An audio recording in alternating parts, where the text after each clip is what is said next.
I've been selling on Amazon for a couple of years now. At sa video na to, tatalakayin natin kung ano yung top 5 reason kung bakit kailangan mo na magbenta sa Amazon. Pag-uusapan din natin kung magkano na yung kinita ko sa loob ng 2 taon dito sa Amazon.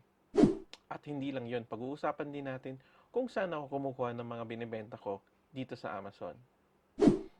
Ako nga pala si Ace at kung bago ka dito sa channel ko, please don't forget to subscribe and hit that like button.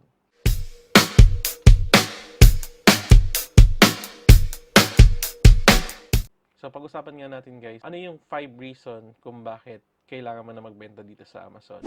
Number 1 reason kung bakit kailangan mo na magbenta sa Amazon, it's because yung Amazon guys, it's a very huge marketplace. Ibig sabihin, you can sell from different countries like America, Canada, Mexico, Europe, and Middle East. And isa lang ibig sabihin yan, the larger the marketplace, the higher chance na magkakaroon ka ng malaking benta. And reason number 2, so dahil kilala nga yung Amazon, mas lalong nagkakaroon yung mga tao or yung mga customer na bumili dito kasi alam nila yung Amazon ay isang lehitimong platform na kung saan pwede silang mag-online shopping. And alam naman natin, itong si Amazon, meron siyang malaking scope pagdating sa shopping. Kahit nga ano pwede mo nang hanapin dito sa Amazon, mapa-grocery, mapa-electronics, mapa-apparel, mapa-bata, mapa-matanda, at kahit ano nga i-search mo dito sa Amazon ay pwede mo nang mabili. Number 3 reason kung bakit kailangan mo na magbenta sa Amazon.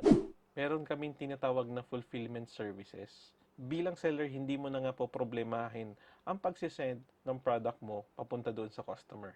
And number 4 reason bakit kailangan mo na magbenta dito sa Amazon, it's because napaka-user-friendly ang selling application ni Amazon.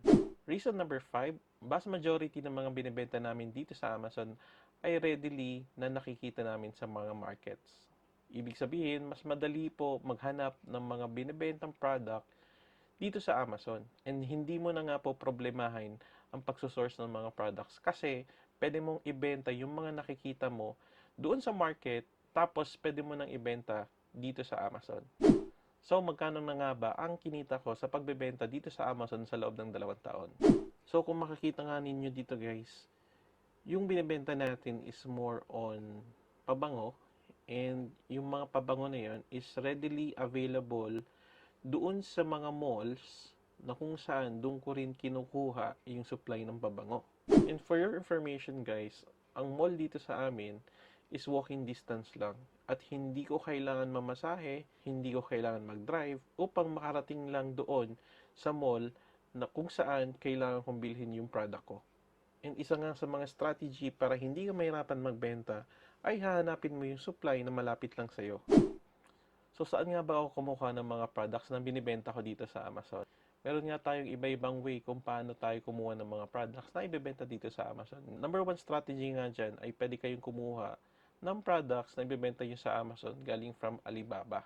Ngunit ang problema dito ay kailangan mong mag-order sa Alibaba ng bulk quantity or yung tinatawag na bultuhan. So syempre kung baguhan ka dito sa Amazon selling, hindi mo naman maiisipan na kumuha agad ng bulk. So iset aside na nga natin yung pag-order natin ng mga items galing sa China. Na wherein pwede mong makuha yung mga products o yung mga supplies locally. So, ang tanong, saan nga ba ako kumukuha ng mga product ko na binibenta ko dito sa Amazon?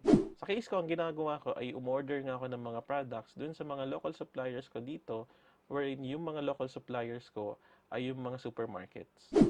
Na kung saan ay nagbibenta sila ng mga produkto, at the same time ay nagkakaroon sila ng clearance sale. At alam ko, makukuha ko yung mga products sa murang halaga. And kung nag-aalala ka kung kailangan ng malaking kapital dito, don't worry guys, hindi mo po kailangan dito ng malaking kapital. You only need to have is your computer, internet, printer, at syempre dapat panoorin mo din yung mga video ko. So, I hope sana nag-enjoy kayo dito sa video na to. And kung sa tingin mo deserve ng like nitong video na to, please hit that like button at huwag mo na rin kalimutan mag-subscribe para sa mga susunod nating video. So, I hope to see you guys again sa mga susunod nating video. So, yun lang guys. Happy selling mga kabayan.